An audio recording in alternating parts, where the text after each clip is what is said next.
lasagna. That 666, that's gematria. With the cleans, with the kids on genitalia. Yeah, they filming and they stalking, no, they watching ya. No, they watching ya, don't let them pry on ya. Inside your fucking head like some Tylenol. Death by numbers, area 51. They try to shut you up when you want to some.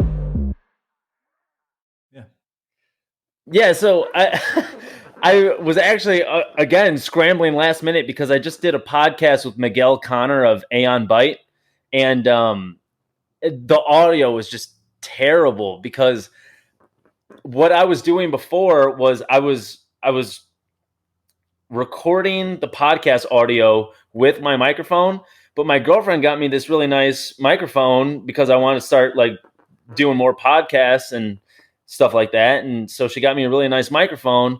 Well, the microphone wasn't recording really his audio at all, and it was just solely getting me. So I was just like, how the hell do I get the podcast audio from the guest and also me at the same time? Right. So I was like scrambling to figure that out because I just got back from work, and then I threw some ribs in the oven for my girlfriend and I to eat for dinner.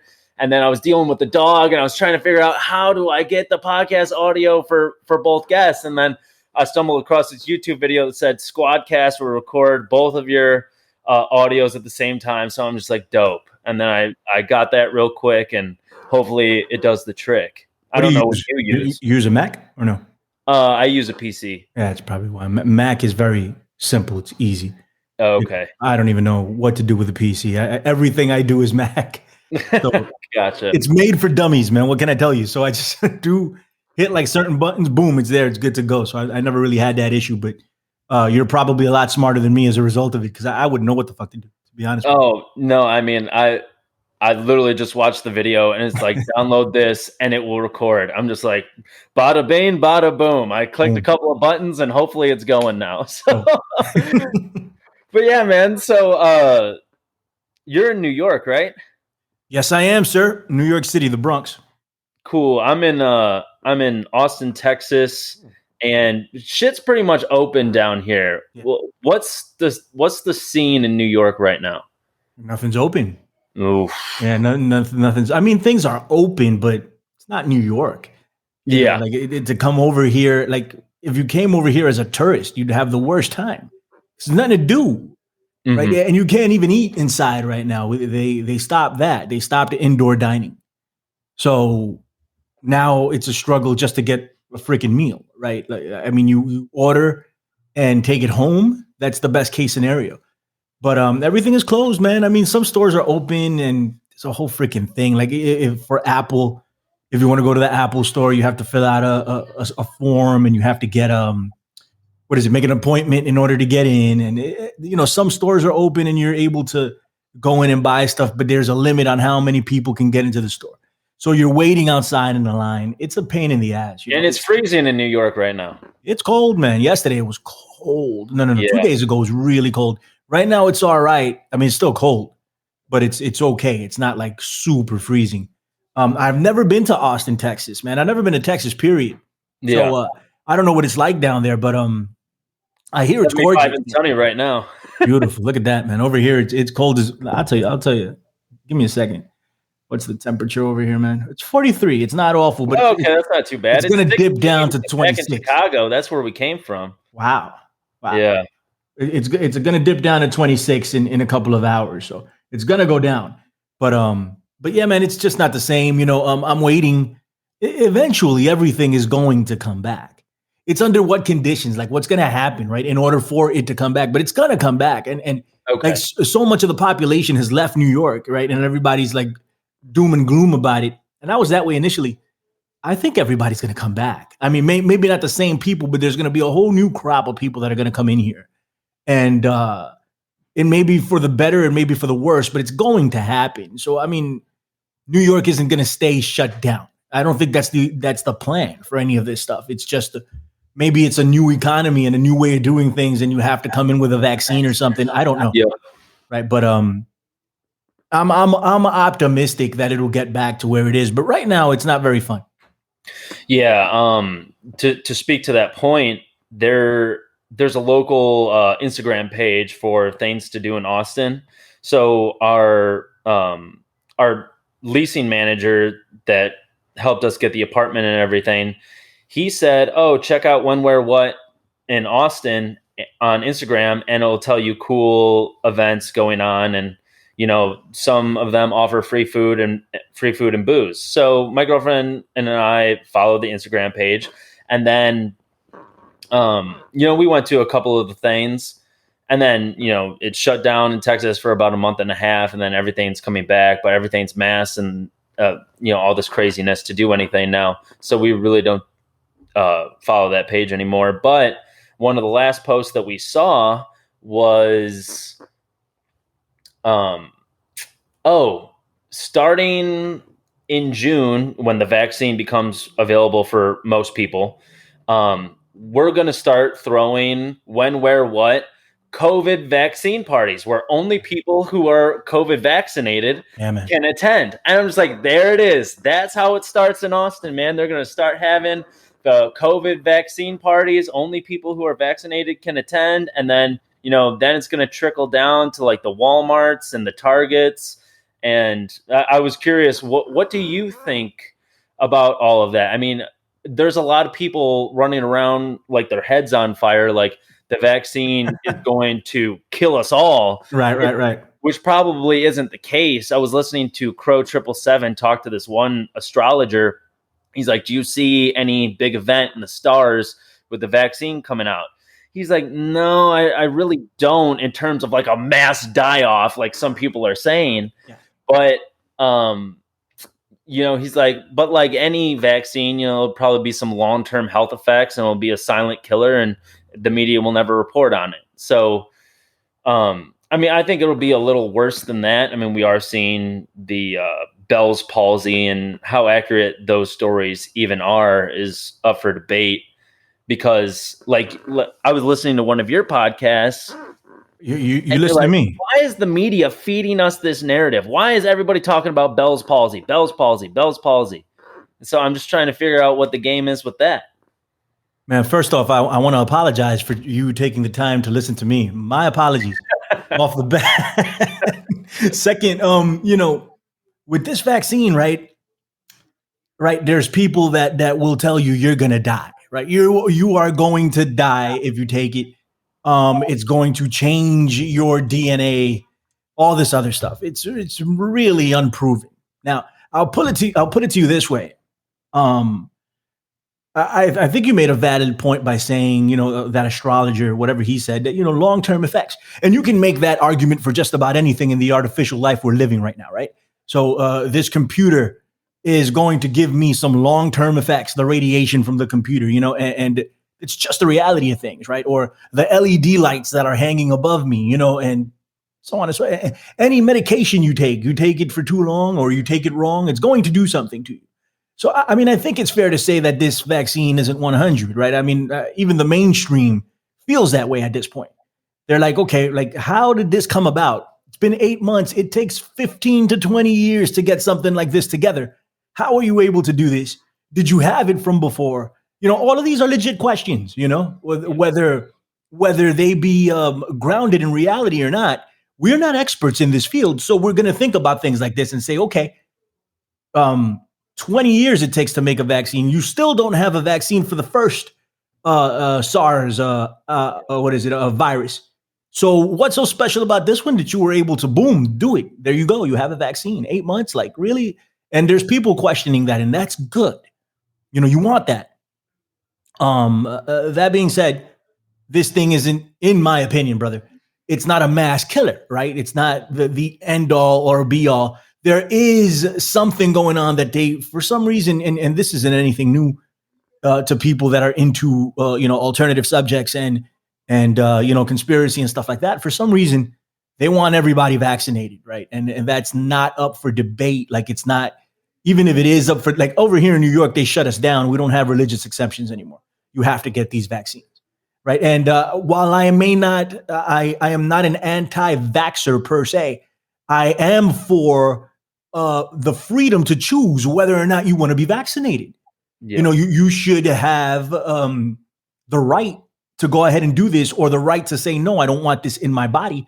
And you shouldn't be limited to what you can do if you don't want to take this vaccine. And that's not a thing for us, right? They have a gun against our head pretty much. They're like, yeah, you have a choice. You don't really have a choice.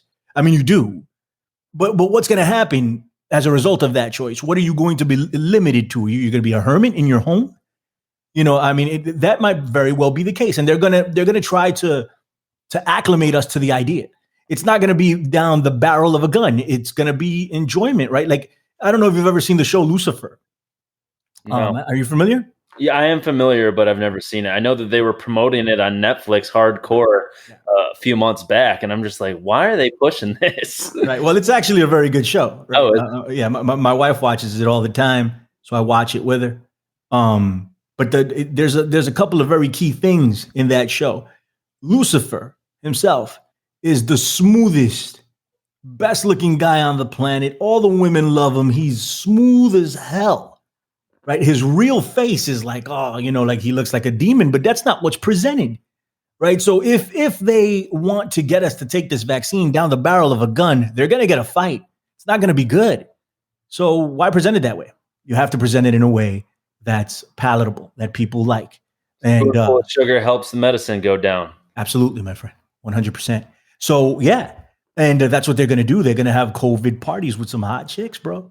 You're going to want to get in there, man. You're going to want to get in there. So let's roll up our sleeves. Let's go up in there and, yeah, sure, we'll take this vaccine. Or I do a lot of pro wrestling work, right? And Vince McMahon, he runs the WWE. He's the owner. You can't put it past them. I wouldn't put it past them. There's a tent right outside WrestleMania. If you want to get in, you need to get that vaccine. So you can prove that you have it, or you can go over to this tent and get one. Oh, they're my God. What's up, buddy? Is that for real? No. This is me. This is me. Yeah, okay. This is me just thinking ahead of what might, some likely scenarios. I don't know if that's what they're actually going to do. But look at Ticketmaster. I don't know if you're aware. Yep. Right? So it's the same type of principle. Like, if you want to get into a concert, and I'm a big concert goer. I love music. I love going to see live music, live bands. If you want to get in, you gotta prove that you've taken this vaccine in some way, shape, or form. This summer, I was supposed to go see Rage Against the Machine. It's my favorite band of all time. Right? I love that band, and they finally got back together. And this is you look like a younger guy, brother. This is a 90s music. Oh, I love Rage Against the Machine. All right. Love, dude. Oh my God, that's one of my favorite songs to just crank up. Yeah. So yeah, I love Rage, man. I love the energy, the raw organic energy that a Rage Against the Machine show brings, man. And they killed you this, all of their social justice bullshit that they've been doing. I mean, that must have killed you. And Sam Tripoli's got the best quote for it. He's like, Rage Against the Machine turned into Rage on behalf of the machine. And it's like, that is so true. I don't know if I fully agree with that statement. I don't necessarily agree with all of Rage's politics. I don't necessarily agree with them. But putting that aside, it's incredible musicians, and Zach De La Rocha is one of the most incredible lyricists. And the coming together, it's amazing to me to see that type of band, and it's raw, and at least it has a cause, right?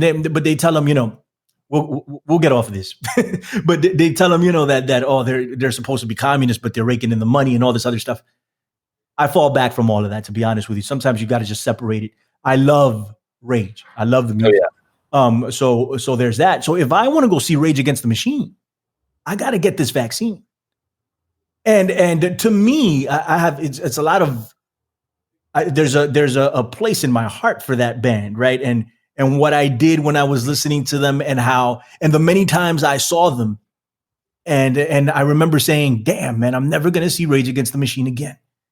And I wanted to bring people close to me to see Rage. Like, I took my sister to see Rage.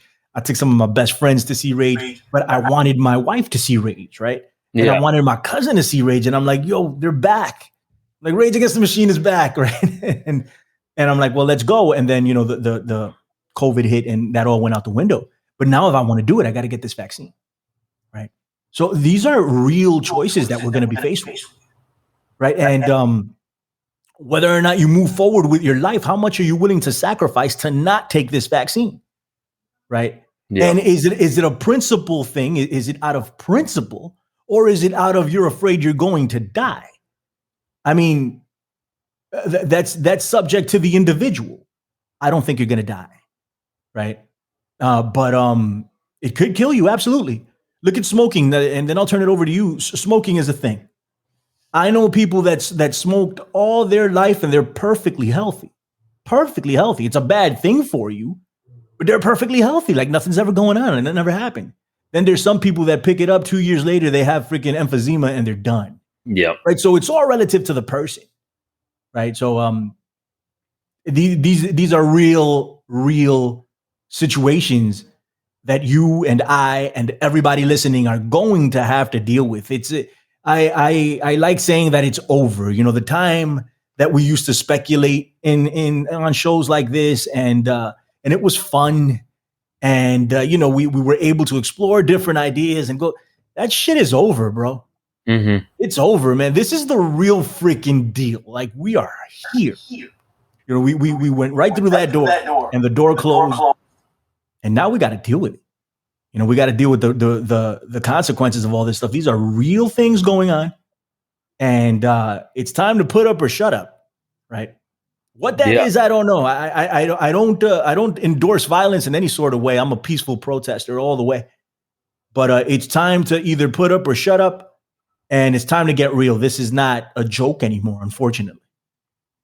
Yeah, and you were just talking about WWE, so now I'm wondering, because if I'm correct, Kane became a not a senator, but just a congressman.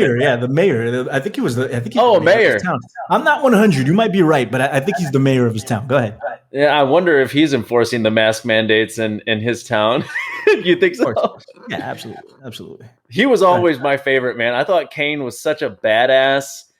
Even like, I know a lot of people became disenfranchised with him after he took off the mask, but I thought he was even more badass without the mask, man. Kane used to scare the shit out of me. I didn't know you were a fan. I used to be. I've really fallen out of it. And I think when you were on Tinfoil Hat, you were talking about, modern WWE and how it's just going down the tubes, man. I can't even stomach it. But the old stuff with the Undertaker and Kane and Stone Cold Steve Austin, The Rock, I mean, dude, that shit was so cool. But now it's just whack as fuck. I agree with you, man. It's a disaster, man. I mean, it's literally the worst show on television. I still have to review it, so I watch it, and it gets harder and harder to watch every week. It's just that bad, that level of nonsense. I don't know how they're on television still. That's how bad this stupid show is. Yeah, man. But getting back to the vaccine, my girlfriend and I have drawn the line with testing. We will not get tested for work, for nothing. We will not consent to a test because we know how life-altering that could be. If you do test positive under this horseshit PCR test, which, I mean, a lot of people, and I should clarify myself, because the PCR test is actually magnificent. And the creator, could you help me out with his name? I'm blanking right now. Kerry Mullis. I mean, wonderfully brilliant guy, but it was created for a certain desire to isolate a fragment of DNA and study that. And so now you amplify it by 1 billion times. And even he said you could test positive for anything. So to leave it up to that kind of test, where if they just ramp the cycles up to 40, I mean, and anybody can test positive for anything, then I'm not going to leave that chance up to, potentially my whole life being turned upside down by a test that's being used for exactly how the inventor said that it's not supposed to be used. So then when it comes to the vaccine, we're definitely not getting that. But what are going to be the social ramifications? How hard are they going to make life for us? And to speak to your point, that's the decision everybody's got to make, because you better believe that all of those kids that want to go see their favorite band on Right. they want to go see Rage Against the Machine, they're going to take that vaccine in a heartbeat. Like anything, give me anything that I can go back to the bar, that I can go see my favorite band, that I could go to see an NFL football game. They'll roll up their sleeves in a heartbeat. And at this point, do you blame them? Right? Yeah. That's what we need to start thinking about. Like, I mean, they completely altered everything that we do. Right? They completely shut it off. So I'm like, I understand. I understand you too. I understand where you're coming from, 100%. I am somewhere in the middle. I don't want to take this thing. I haven't even been tested for COVID. I may have had it in April. I was sicker than a dog, and I don't get sick. So there's that. And there was a lethargicness. I don't even know that's a fucking word. I like it though. We'll roll with it. Right? I was lethargic for about 3 weeks after the fact. Like I've never felt anything like it before. Right. So I may have had it. I haven't gotten tested for it. I haven't gotten an antibody test or anything like that. And I don't get vaccines. Right. I haven't had a vaccine. I don't know. I mean, since I was a kid. Yeah. And they were giving, I mean, my mom took me to get them, and, the schedule has changed drastically for things like that. And my own kids, they didn't get vaccinated. My first son was vaccinated. He got his first round, and then he had an adverse reaction, and we stopped. Luckily, it wasn't a severe adverse reaction. It was just an adverse reaction, but that was enough, right?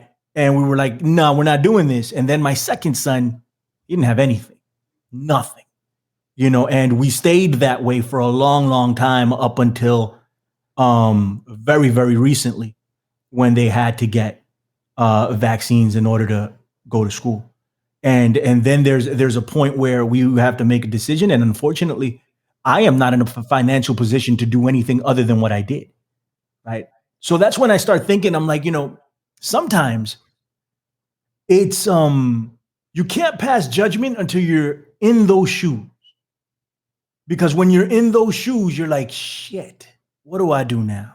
Right. Now we were able to circumvent some of this, and I didn't have to give them the amount of vaccines that they were asking for. Right. We gave them the first round of vaccines, and then I checked for immunity. So that's a separate test. Because what they do is they give you 3 rounds, but all those 3 rounds are geared for immunity.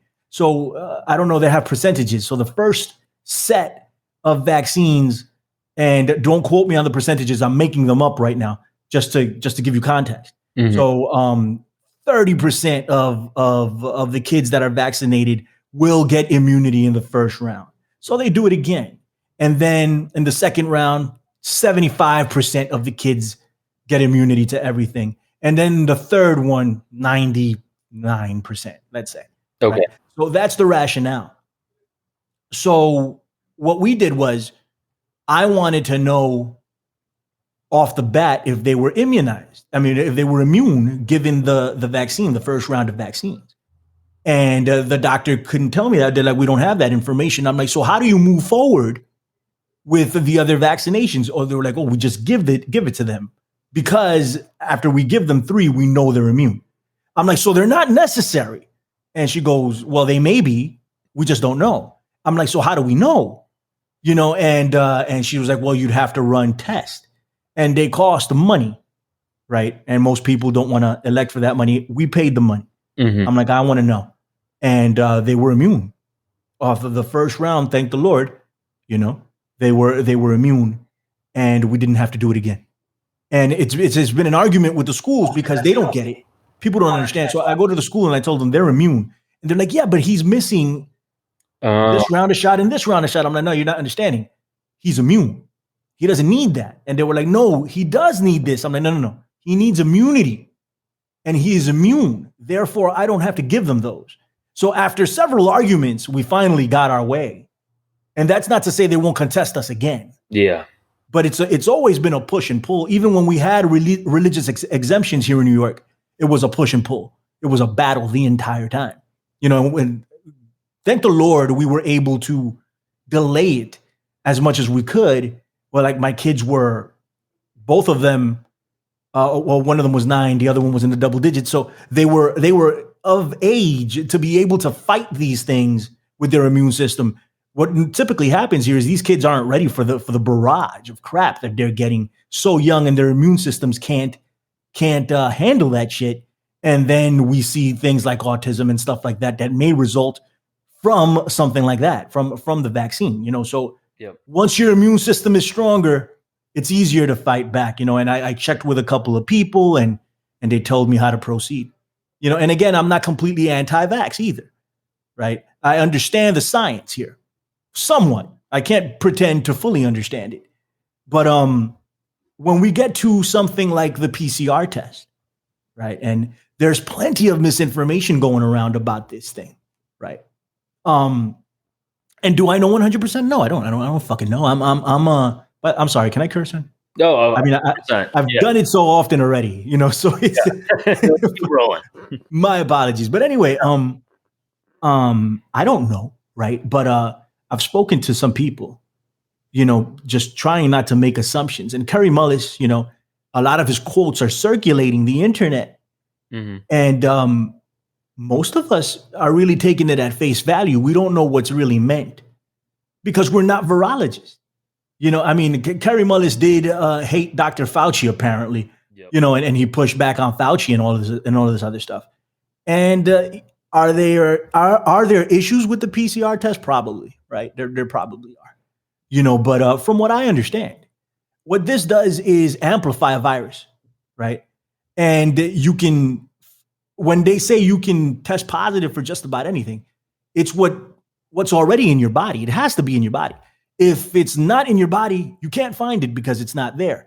So they look for whatever the genetic, makeup of the COVID-19 is with the PCR test. And, they amplify it, and then you have it. And then they do a more extensive test with the blood.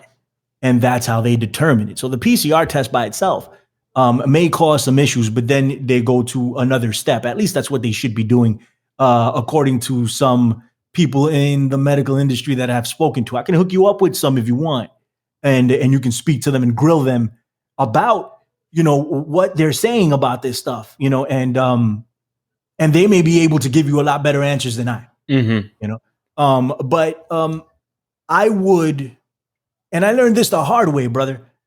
I would not just subscribe to what's going on, what's being said in the alt media about the PCR test and about the coronavirus and about all these other things, because what's going on here, and this is in general, not just for the coronavirus, but for information in general, is we're living in a freaking information bubble.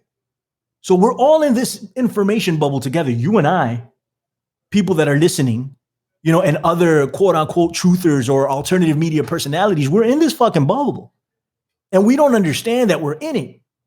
And we shoot out information, and it bounces off the bubble and comes right back to us. And we're going to hear exactly what we want to hear. Mm-hmm. It's part of the brainwashing program that's going on here. And I found this out the hard way. And by the way, I'm not claiming to be right. I could be absolutely wrong about all of this. Okay. That's another thing. But I would try to seek out different interpretations than what I've heard, just to get a better understanding about some of this stuff.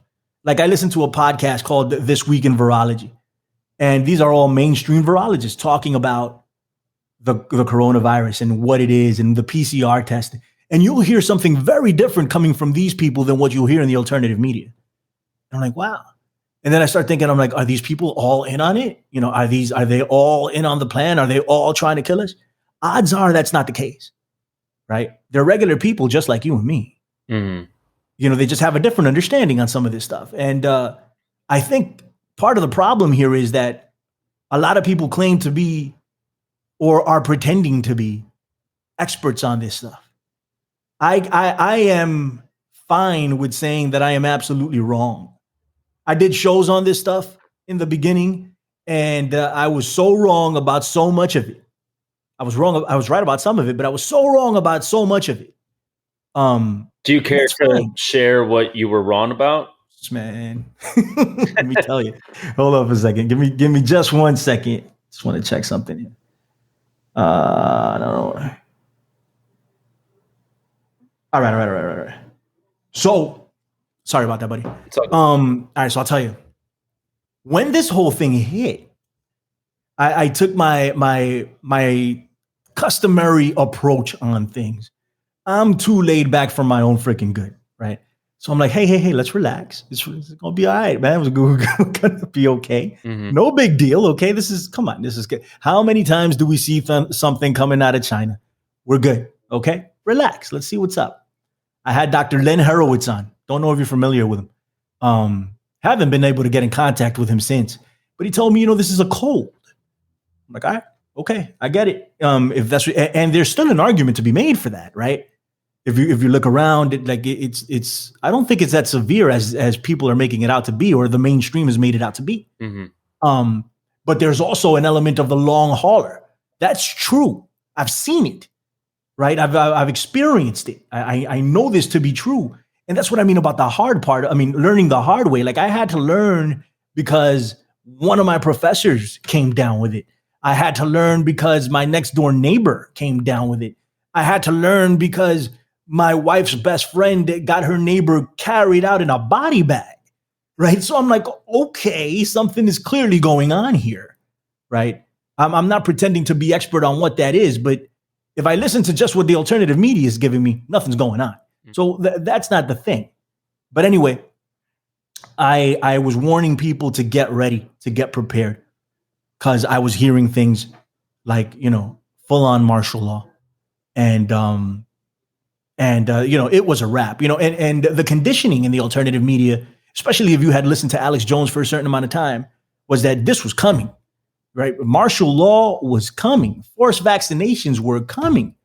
And, it's not like they were completely wrong, but they weren't completely right either. Yeah. The way it's gone about has been very different. And that's, that should be a learning experience for all of us. They're not going to force us to do things. I mean, if it ever gets there, we're going to fight back. Like slavery is best served unknown, right? If you give somebody a plate of slavery and they don't know it's slavery, you're good, and you eat the slavery and you become a slave.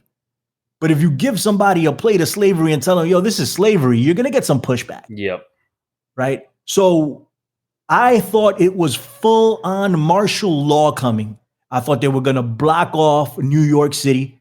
And there were rumors about it. It's not like I came up with this on my own. Like it was reported in the mainstream to a certain degree that the military was coming in. They were coming in for medical purposes, but I hear the military coming in and lockdowns. I never heard of that. So I'm like, man, it's about to go down. And I'm telling everybody, I'm like, if you're in New York and you can get out, get the hell out. Now, I wasn't completely wrong about that. A lot of people left here, but could you survive here? Absolutely. And I'm still here, right? So didn't follow your own advice. Well, I said that, I actually said that on the podcast. Like, I'm like, if I could get out, I would, but I can't. So I'm here. And I'm glad you brought that up, because that was a key part of what I was talking about. I said, hey, listen, I'm going to be here. I have no options. If you can get out, but I'm going to be here. So I will report to you what it is I see, whether it be good, bad, or indifferent. I'm going to tell you. I'm not going to lie to you. I don't have an ego. It doesn't matter to me if I was wrong. I'm going to tell you exactly what I'm seeing, and when I started telling people exactly what I was seeing, they didn't want to hear it. And I was like, what the fuck is going on here? Yeah. They didn't want to hear it. And I'm like, wait a minute, this is what I'm seeing. And they're like, no, you're wrong. I'm like, oh, well, what am I supposed to say to my best friend's grandma that just died? Like, what am I supposed to say to that? My best friend's girlfriend's grandmother. I'm like, what am I supposed to tell them? I'm gonna go up to them and say, hey, like, they didn't die of COVID-19, man. Just a heads up, okay? Like, I'm not your gonna, bubble. right? So there's that, but I thought it was gonna be full on martial law, bro. And I warned in that fashion. I'm like, this is it. Get out if you can. If you're gonna stay here, get ready. I had 6 months worth of food ready to go. I would do that part again, by the way. But I had it ready to go, and on top of whatever my storables were, still have those, right? I got a sizable family. People need to get fed, right? And if it was so I didn't know what to expect, and I was hearing, seeing the atrocities going on in China when they were, just ripping off doors and dragging people out or welding people in, right? There was that, or you can see what was going on in Italy at the time. And in some of these countries, there was actual martial law, with tanks and people, the Philippines was no joke. There was a lot of these countries that were no joke. A lot of European countries were like that. And here in New York, it never quite reached that. So I was wrong about that. But I wasn't wrong about the lockdown. I said New York will be locked down. It's only a matter of time. I'm like, most of the developed countries in the world will be locked down. It's only a matter of time. And they may lock down the entire world. It is only a matter of time. And when I said that, people couldn't relate to it. They didn't grasp it until it freaking happened. It just wasn't, well, for some countries it was really bad, but here in New York, it wasn't as bad. So what they call it is a medical martial law that's been going around, or a soft martial law. That's what I've been calling it. Because there is something, this isn't right, what's being done, but is it hard martial law? I wouldn't go that far. I thought that's what was going to happen, but I wouldn't go as far as to say that that's what happened, because it didn't. So I can't lie. Contrary to what most people want to believe, like it's just not the thing. It's not what's going on, right? And I was able to go out and walk my dog, go to the supermarket, that did whatever the hell I wanted for the most part, right? And it wasn't a big issue. There wasn't anybody actively patrolling the streets, making sure you were indoors. That wasn't a thing. Yeah. Right. And that's what I was expecting. So I was warning people in that direction. And, I received some blowback for it because they were like, oh, that never happened. I'm like, yeah, you're right. My intentions were good, but you learn as a result of that. I won't be saying things like that moving forward, but I still want to be able to report what's going on. So, when I started seeing what was going on, I started telling people what was going on. And then, the alt media started saying that the virus isn't real and that you can't isolate it and all this other stuff. And I'm like, well, there's at least 150 papers that saying that they've isolated this thing. Who am I supposed to believe? And all of a sudden, people are virologists out there that weren't 4 months ago. And then they start talking about, well, viruses aren't passed off from person to person. That's not a thing. And I'm like, well, really? Because, if we would have rewinded to January, if somebody had the flu or something, you'd stay away from them like the plague. No, so you stay over there. I'll be here. What happened to that? So there was a lot of that. And I was asking these questions and it didn't exactly resonate with some people. With some people it did, of course. I gained a whole different audience as a result of what I was saying. But I lost some also, and I don't regret it. It is what it is. I know I was coming from a place of honesty, and I know I was coming with good intentions. Now, they say the road to hell is paved with good intentions, right? And there's something to be said for that.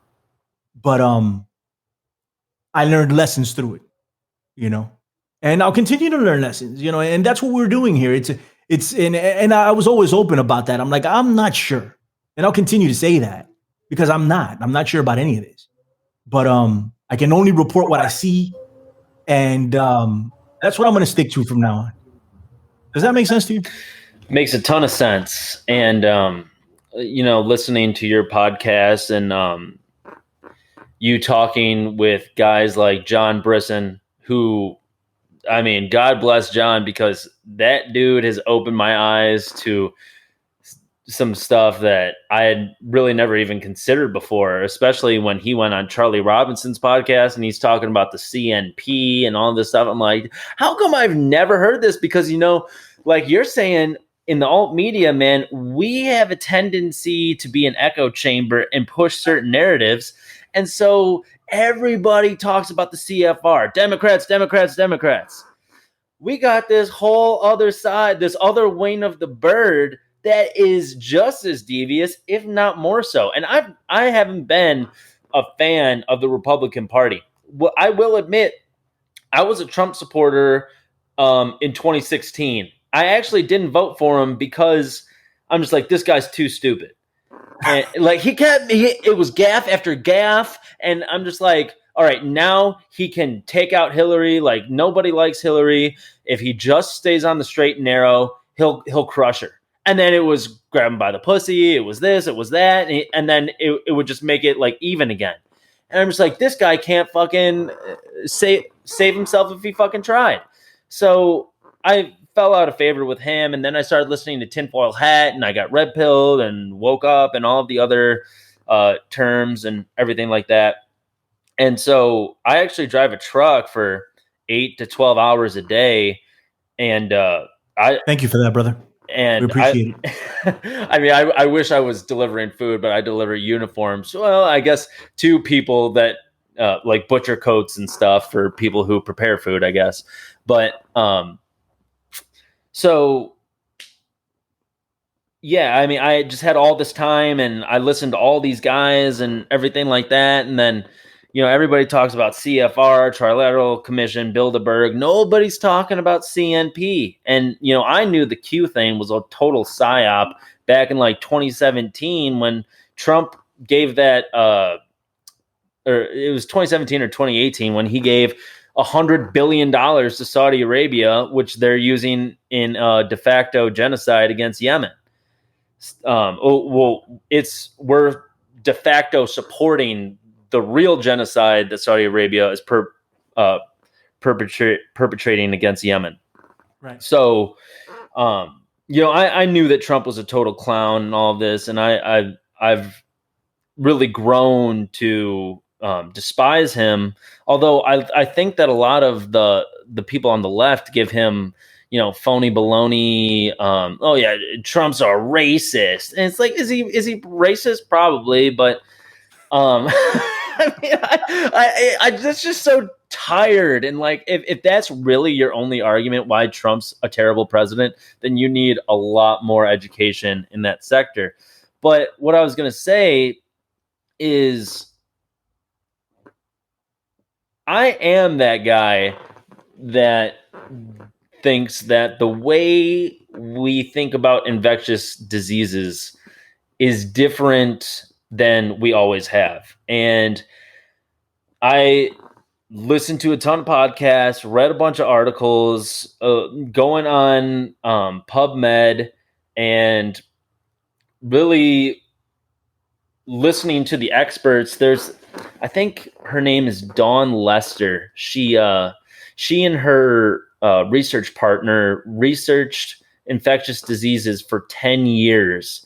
And then they wrote a book together saying it's just not exactly how it's portrayed. And they talked about HIV. And then one guy recently that I've really liked is Zach Bush. And he's an MD. He has several published papers. Really, really smart guy. And he talks about, he's like, how many viruses there are? There's 10 to the 92nd power amount of viruses in the world. 10 to the 31 in the ground, 10 to the 31 in our body, and like 10 to the 32 in the air and in the ocean. So it's like the amount of viruses. I mean, you couldn't count that high if you had 100 million lifetimes. You still wouldn't be able to count all the way up to that number. And so the fact that we have one virus wreaking all of this havoc makes no sense. And he offers solutions for why people who are actually getting sick. And he talks about the wildfires. You know, we had really bad wildfires in California, the horrible wildfire that we had in Australia. And then he also talks about, you know, glyphosate has gotten such a bad rap, and deservedly so. So now Bayer Monsanto is creating new products with the same ingredients, but it's no longer called glyphosate. You know, and so he says that they're spraying that new compound on fruits and vegetables and so on and so forth, and also the grass that the cows are eating. So our food is being polluted more than ever, and the air is as difficult to breathe as it ever has. So those factors combining together is giving us what we're seeing now with you know, long haul COVID and stuff like that. And he just talks about how viruses aren't alive, because, you know, we hear that viruses mutate, but he says no, they don't mutate. Viruses are made by your cells, and they are just harbingers of genetic information. And he even said, which I was kind of embarrassed about, because I've been saying masks don't do shit, but he said masks don't do shit past 4 weeks. So once we see a viral outbreak of people spreading this genetic information to each other, because the viruses carry genetic information, but they're not alive, according to Zach Bush. But he says, you know, when we're spreading that genetic information to one another, it would lessen deaths if we wore masks for the first 2 to 4 weeks of that new genetic variable that we're seeing in viruses. So I guess I, you know, kind of took it on the chin with that, because I say that viruses or masks don't do anything. But in that case, you know, he's the expert, I'm not. But I did read Nora Gagaudis's 72-page expose or paper about masks, and, you know, they really don't do much of anything. But long story short, I mean, I love listening to your stuff because you're so honest and real, and you just went on a 15-minute soliloquy about how you were wrong about this and wrong about that, and how you've learned and grown. And I really appreciate that. And, you know, when I listen to your podcast and you're talking about, oh, these people who don't think viruses are real, I'm just like, fuck, I'm that guy. I'm like, Billy's talking shit about me right now. So I'm just like, man, you know, it's all good though. Like, I mean, the name of my show is The Infinite Fringe. mm-hmm. Okay. I'm all about the fringe. I love fringe theories. I want to hear about them. I want to learn about them. Right. I mean, I've always been that way. It fascinates me. Something like that. So you would have called me a year and a half ago, or if Andrew Kaufman would have called me a year and a half ago, we would have had a great conversation about this. Like, really? Terrain theory? Okay. Really? You think we manifest this ourselves? I'm open to it. I want to hear about it. The problem is,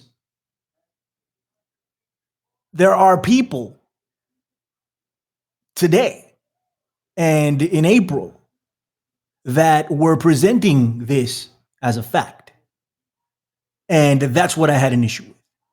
The timing and the presentation. So the timing, we're in the middle of something. In April, we had no idea what the hell it was. Right? We had no idea if it was real or not. We had no idea how deadly it was. We just knew what we were seeing out of China. Right. And we're like, oh, you know, so I'm like, all right, let's watch this. Let's see what's going on. But these people came on and presented it as, hey, viruses aren't real. I'm like, oh, really? Because if viruses aren't real, I would challenge you to go to freaking the Congo and go to the Ebola freaking river and stand there for a bit, or go stand next to some Ebola patients and see how well that goes for you. Right. And I'm like, so all of a sudden it's not a thing, so at that point, I'm like, okay, I want to hear it, but not at that point, because it'll put lives in danger, possibly. Yeah. So what we say actually matters, and man, Ryan, I am so guilty of a lot of this. Like, go back and listen to the Fringe, I mean, I'm proud of everything I've done, but sometimes I would say things that I don't necessarily agree with now, and I would say things that I wouldn't say now, but that came through a learning process. And I never want to put anybody in danger, especially when I don't freaking know. And a lot of these doctors, quote unquote, and you seem like you've done some research on this, which is dope, right? That you read up on all of this. I am with you about the masks, by the way. Yeah. I wear them because other people here want me to wear them. So I wear them out of respect. And I know what people say, oh, the diaper, don't wear that stupid thing. Slave muzzle. You can't. Right. I'm like, you know what? I'm good. I believe you. I don't think it does anything. I'm not, I'd rather not. But if the person next to me is feeling so freaking uncomfortable, I'm like, all right, man, I got you, man. I'll put on a mask. You know how many times people, I was eating outside here in New York. This is in the freaking summer, right? And there was an elderly couple, and they were like, could you put on the mask, please? I know they're going to, well, I don't know that they're going to be fine, but I think that the mask, it really doesn't matter. We're outside. But they don't feel that way. They're scared out of their freaking minds. And guess what? They're not going to want to hear my explanation. They're just going to get pissed at me. So I'm like, listen, if it makes you feel better for me to put on this mask, I will. Shut up, old man. Right. The hell is your problem? Yeah. Let me eat. Shut the hell up. Anyway, but yeah, so I'll put on the mask. But that was my issue, dude, with people presenting viruses don't exist, with people talking about terrain theory. Now, all of these are theories. Terrain theory is a theory. What is it? I don't think it's called virus theory. I forget what it's called, but that's a theory too. Germ theory? Germ theory. There you go. Thank you. Yeah, that's a theory as well. They're all theories. They're not proven 100%. There's millions and millions and millions of viruses, but only a very small percentage of them are actually infectious, right? According to mainstream science. And guess what? I'm not a freaking virologist. I never cared to be a virologist. It's not my thing, right? But I'm not going to go against the grain for the sake of going against the grain. And if you're going to come up with, not you, Ryan, I'm saying in general, if you're going to come up with something, with an argument that tells me viruses don't exist during the middle of something that could be very dangerous to a lot of people, I want some evidence. You can't come up in my show and just say, hey, this is the way it is, and I'm going to give you a clean slate and let you just go and say, okay, and not give any pushback or anything of the sort, right? And while I might have done that in the past, we've walked through a door here. It's over. It's over. All of that is over now. I mean, we can still have that discussion like that as it relates to maybe, I don't know, Bigfoot or the Loch Ness Monster, or freaking, is Paul McCartney dead? You want to have that conversation? Let's have it. Paul McCartney's freaking alive, but if you want to have the conversation, we can have it. I'm open to it. I want to know what you're thinking, right? I want to know why you feel that he was replaced by some guy named, I don't know, Billy Shears or whatever the hell his name is, right? I want to know. It's interesting to me. I want to know about Bigfoot. I want to know about aliens. I want to know about why you think no one died at Sandy Hook. But it's a slippery slope when you start buying into it with really no evidence. And that's what I started to figure out. You mentioned Brissom. Yep. He's a really good friend of mine. He called me out live on air. And I always tell him, you piece of filth. I'm like, you did that shit. You did that shit to me on air. You couldn't pull me to the side, right? And we could have had this. We didn't have a relationship at that point. He heard me spazzing out about QAnon, and he heard me spazzing out about Donald Trump once. And he emails me and he goes, hey, if you want to talk about this, we can talk about it. So I emailed him back. I'm like, yeah, man, come on the show. Let's talk about it, right? Yo, by the way, Ryan, whenever you want to come on the Fringe, you're more than welcome. Thank you. So Appreciate that. no problem. No. I appreciate you having me on. So I spoke to Brissom, and on the air live, he's like, hey, Billy. I'm like, what's up? He's like, you've heard of the Council on Foreign Relations, right? I'm like, yeah, of course. Like I pass by it every day, you know, in the city, you pass by the Council on Foreign Relations. It's right there where I used to work, not far away. And he's like, you know about Bilderberg, right? I'm like, yeah, of course I know about Bilderberg. I'm like, you know, what's your fucking point? And he's like, do you know about the CMP? And I don't know. I think he was expecting me to say yes and then call me out, you know. And I was like, nah, I don't know about that. What is it? Tell me about it. So I passed his test right there, but he was going to rip me apart. He was going to tear me a new one, right? And I told him after the fact, like after I figured it out, I was like, you son of a bitch. I'm like, you were going to tear me apart on air, weren't you? He's like, no, I wasn't going to do that. I'm like, yeah, you freaking were. Yes, you were. That's absolutely what you were going to do. You know, but that was his litmus test. And he started telling me about the CMP, right? And I started becoming, I'm like, well, how come we were told, just like you said earlier, we were told about the Council on Foreign Relations. We were told about Bilderberg. We were told about the Trilateral Commission.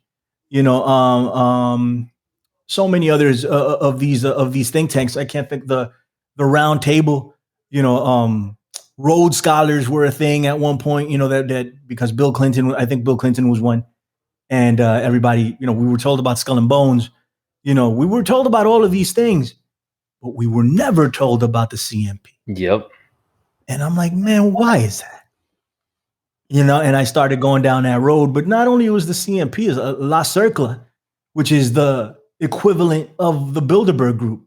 That's even more secretive than anything. Nobody knows anything about that besides the name, right? And the Heritage Foundation, right, which is a little more mainstream. But these are all far right establishments. And that's what we were missing. That's what we were missing. Yep. And the John Birch Society, which was out there for us. But then when we start looking at some of the origins of these organizations, you start thinking a little bit differently about a lot of these things. I'm making a documentary now with Brissom and Recluse. Yeah, I like Stephen Recluse. Snyder. Shouts to Recluse. Yeah. Neil Sanders from the UK. Your thoughts are not your own. You know, we all got together today actually and had a conversation about what was going down. I went down to DC 2 weeks ago and shot with Recluse for a bit.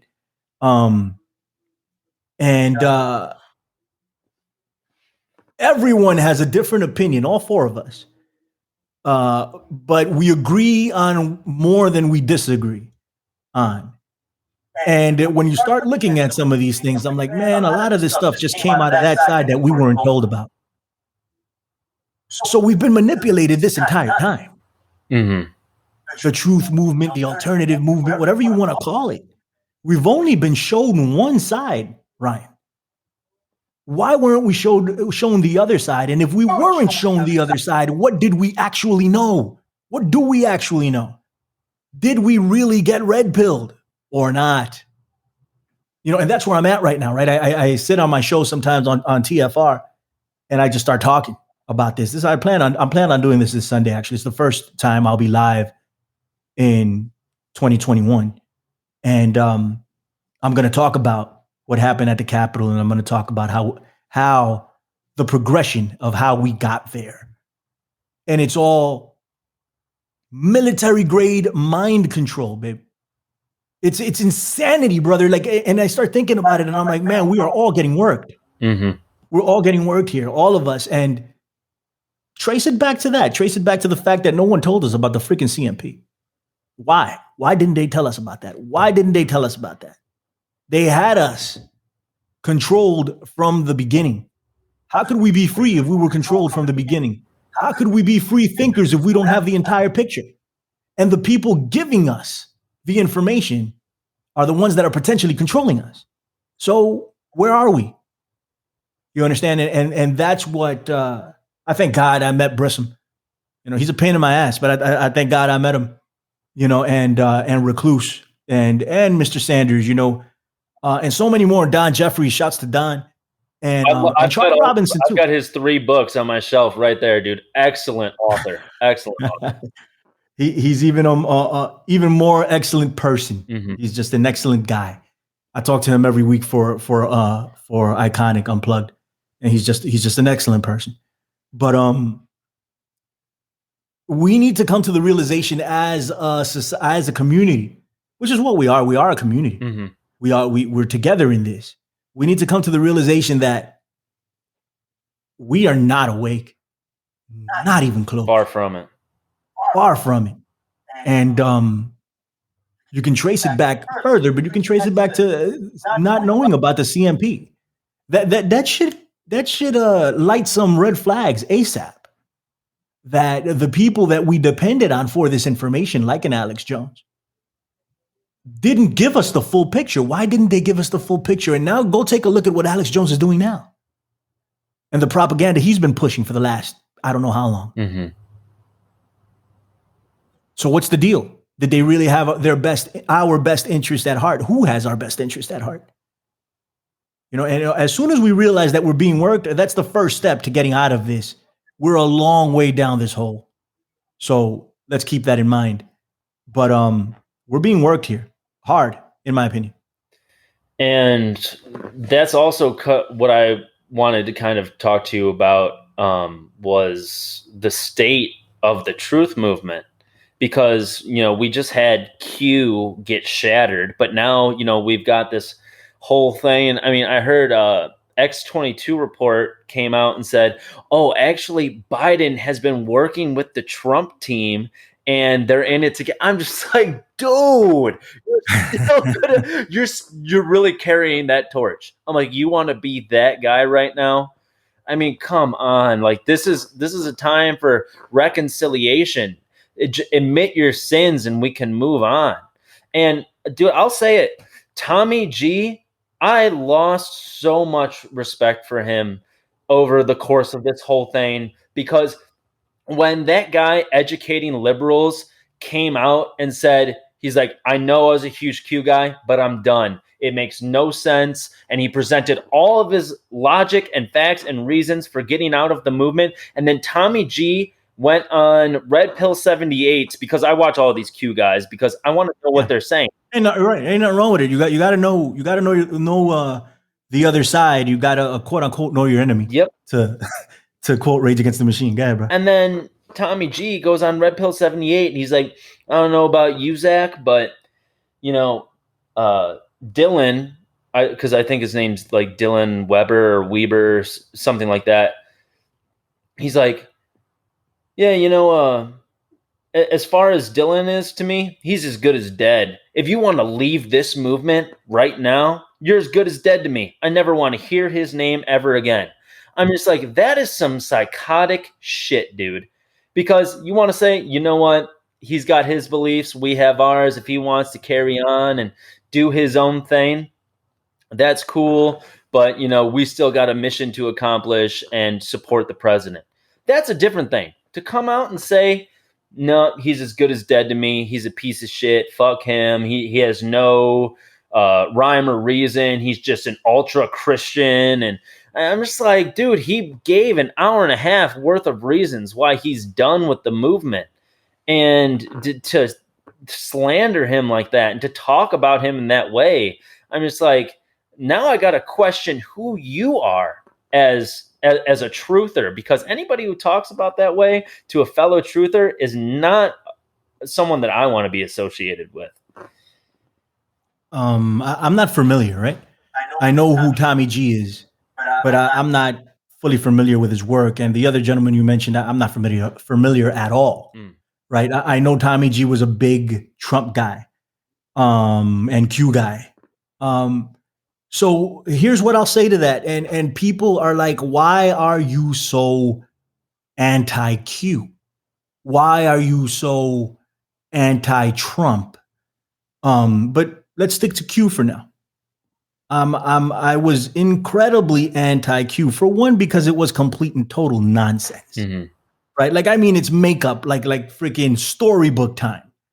That's what that is. Like, I mean, and I know there's a lot of smart people that bought into it and that and that to some degree still buy into it. And I don't blame them. This is a very sophisticated military psychological operation, Mm-hmm. and that's provable. It's not conspiracy theory. Go look up Cambridge Analytica. You see exactly where it came from. And they've been screwing around with our minds for a while now. I'm really anti-Q for the same reasons that I would be anti saying that the virus doesn't exist, because it's dangerous. Now, that's a slippery slope. You start saying things like that, and the censorship comes in and all that other stuff, right? Which is where we are right now. I'm not about censoring anybody, all right? But you combat bad ideas with good ideas and hope people listen. The thing is, the mind control was so strong, people weren't listening, to the point that we got in front of the Capitol and stormed it, right? Based on provable lies. That's why they did what they did. And what happened on the 6th? 5 people are dead. 5. Right? And are we responsible for that? By pushing the QAnon narrative and saying we need to take back this country? These are real questions we need to ask. Could we be wrong? Could we not be responsible for? Absolutely. You can make an argument for it, but I'm just saying we need to ask these questions. How much of the alt media is responsible for what happened at the Capitol?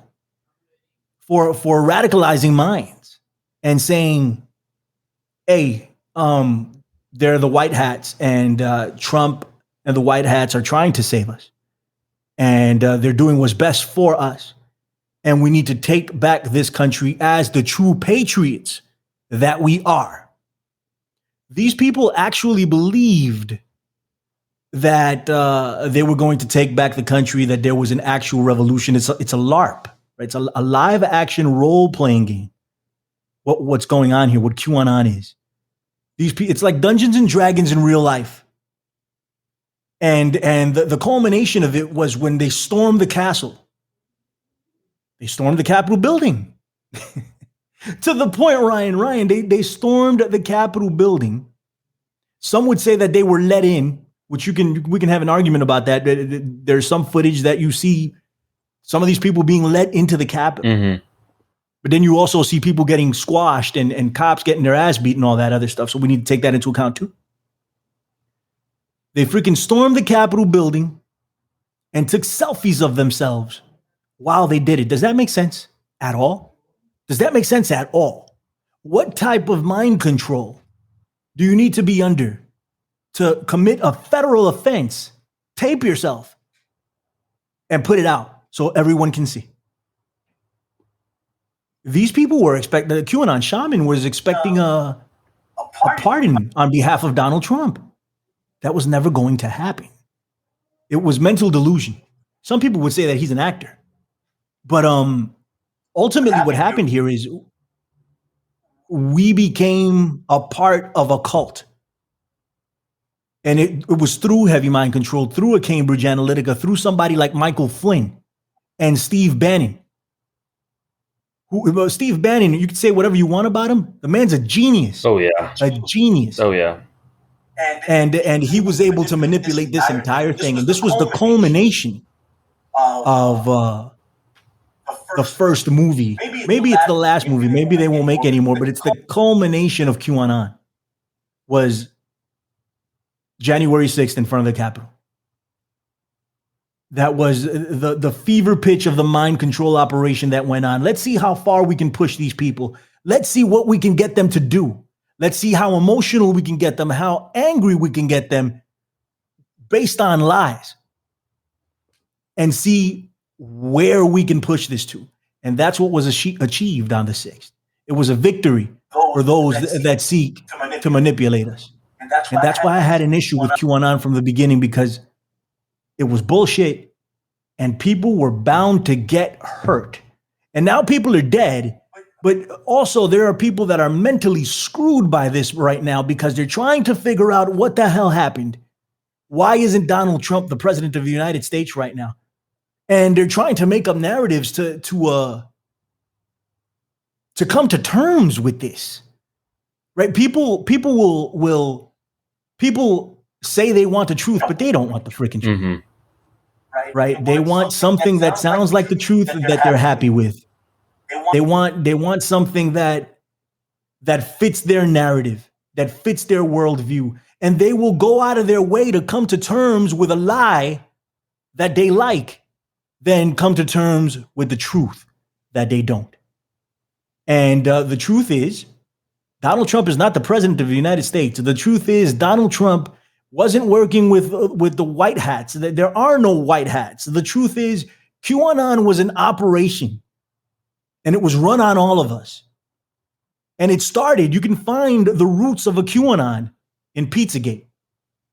You can find the roots of a Pizzagate in false flags like Sandy Hook and the mentality that was bred into us. And then we started doubting everything. And that's when we fell into a hole and we became in trouble. And not that we shouldn't question, we should question everything, but we should do it in a rational way. We should take into account the evidence. There's a fine line that we need to walk. And I'm not saying it's easy to do, but we haven't walked that line appropriately. And that's why we found ourselves in front of the freaking Capitol. And that should have been the end of it. But there's still a sector of people that, like you alluded to, that are still trying to justify this shit to themselves. Mhm. Saying, well, the thing is, Joe Biden is actually working with Donald Trump. Don't be surprised if Joe Biden pardons Donald Trump at some point. Yeah.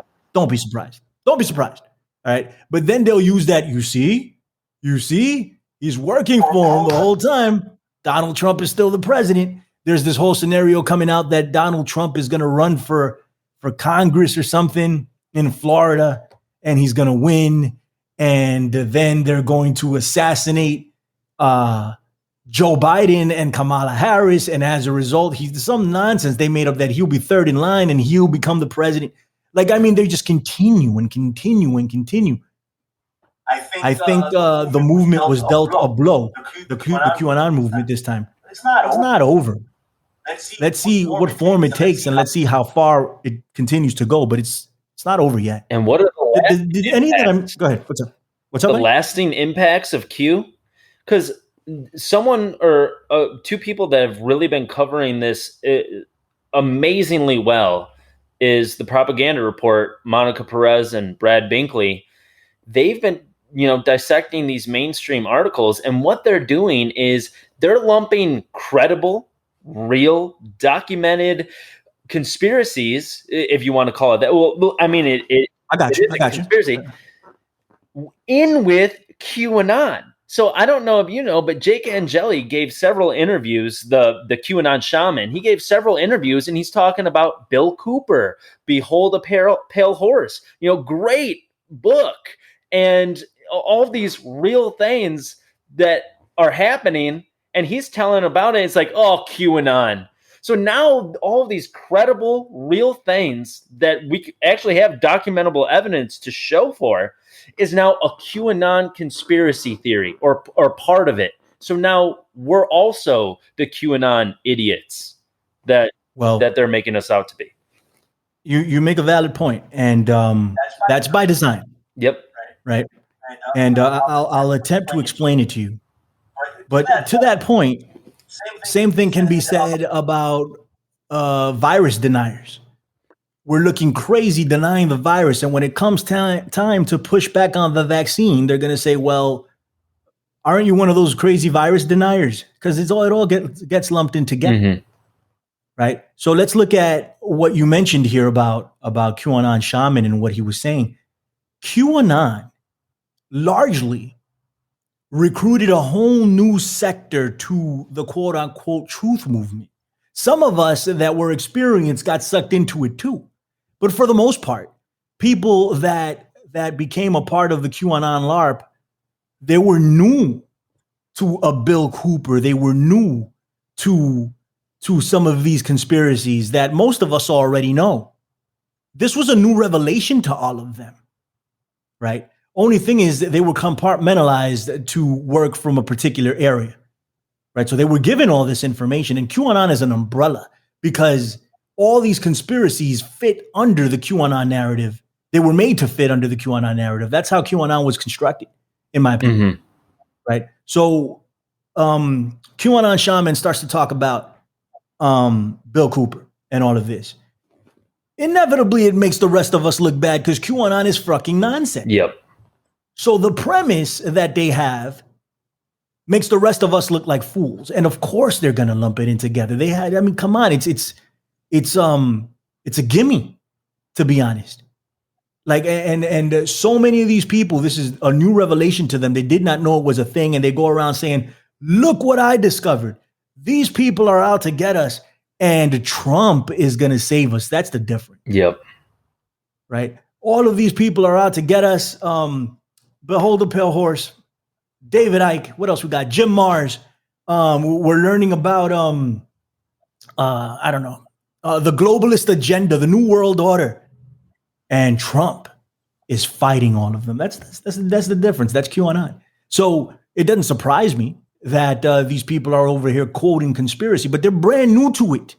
They're brand new to all of it, meaning they're in it for the last 4 years. Now, this isn't everybody. I'm generalizing, right? Because there are some people that and I know some of them that have been involved in what we're involved in for quite some time and have found themselves in the QAnon camp. So we're all susceptible. See, the Cambridge Analytica worked. It was designed for people like us, excuse me, people like us. It was designed for people that believe in what we believe in. And we're the most susceptible. It's like a diabetes for Hispanics, right? Hispanics are very susceptible to diabetes. The truth movement, the conspiracy movement, whatever, the freedom movement, we are susceptible to what Cambridge Analytica was dishing out. That's why we were the first people to get sucked in by it. And then it spread to everyone else. It's our belief system. They targeted us. And they gave us what we wanted to hear. And then they presented Trump as the solution. This is drain the wall. Drain the swamp, build a wall, lock her up. All these phrases came out of Cambridge Analytica. These didn't belong to Donald Trump. Donald Trump was the guy that regurgitated those lines to sell them to us. Donald Trump paid Cambridge Analytica. Well, not Donald Trump per se. It was Steve Bannon who recruited a Donald Trump.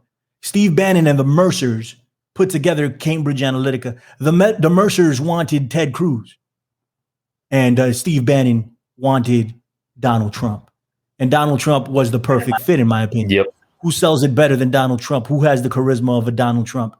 He was able to divide the country like I've never seen it in my lifetime. So it worked. It was successful.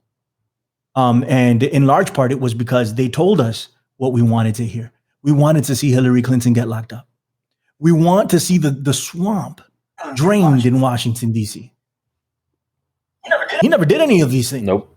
But we kept believing that he would because we were already colonized. Our minds were fully colonized by this military-grade psychological operation that was run on all of us. This is not a conspiracy theory. You can prove it. Go look it up. It's a real thing, and it's dangerous. And we are in big trouble because the genie's out of the bottle. So while Cambridge Analytica doesn't exist anymore as a company under that name, there's 100 fucking other companies now that know the deal, they know the formulas, and they're running them, and they're out for hire right now. So that's the biggest problem I see out of all of this. Well, Billy Ray, I want to be respectful of your time. You got a beautiful way with words, man. I mean, I can tell that you're like a professional talker, man, because I mean, it just flows off the tongue so nicely. You're much too kind, brother. You're a great orator. But yeah, man, if any of my audience wants to listen to your show and anything like that, they would go to Iconic. They can. They can go to Iconic. That's America Unplugged over on Iconic. And Iconic is a paid subscription-based thing. So you would go over there and you'd have to pay to see it. You do get David Icke, and you get Charlie Robinson is there, Richard Willett. And both Gareth and Jamie Icke do shows out of there. They're constantly stepping up their game. It's like a Netflix for what we do. and you get to see my pretty face. So there's all that, right? But if you're not into paying, I'm cool with that. 100, and I understand. So you can find me at the Infinite Fringe podcast, and that's my baby. That's what I've been doing. That's what got me here in front of Ryan. I love that show. It's probably gonna change somewhat, or it already has, But go check it. It's free. Download it on iTunes. You probably won't find it many other places. I haven't put it up in a lot of other places. But it's on iTunes and your conventional like Android podcatcher. It's probably there too.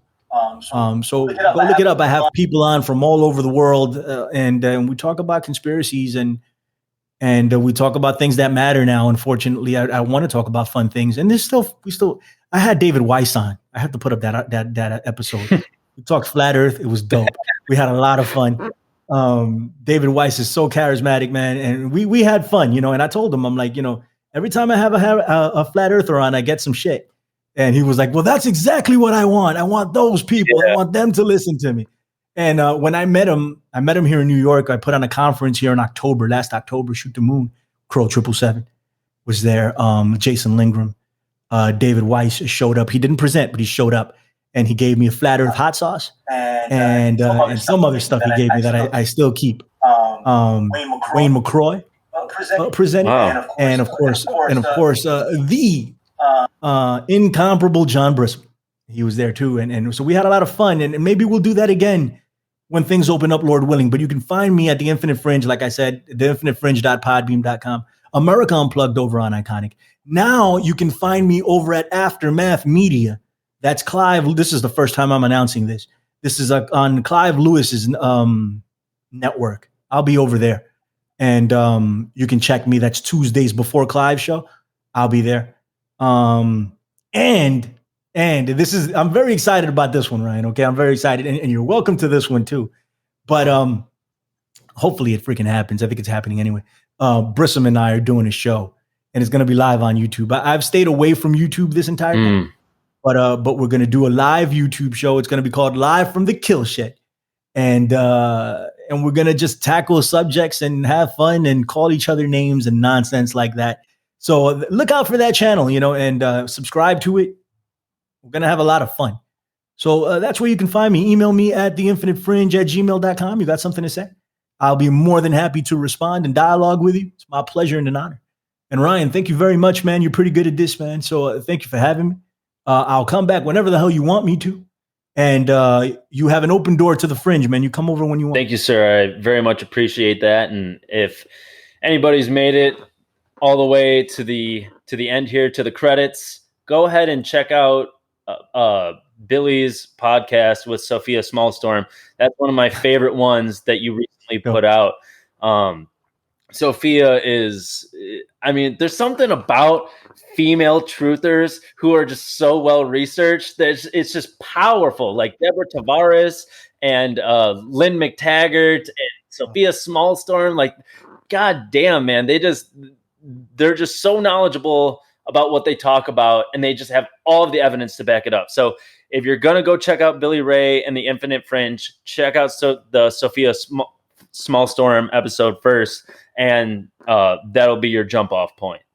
But dope. Thanks again, Billy, and I hope you have a great night, man. Thank you, buddy. Take care.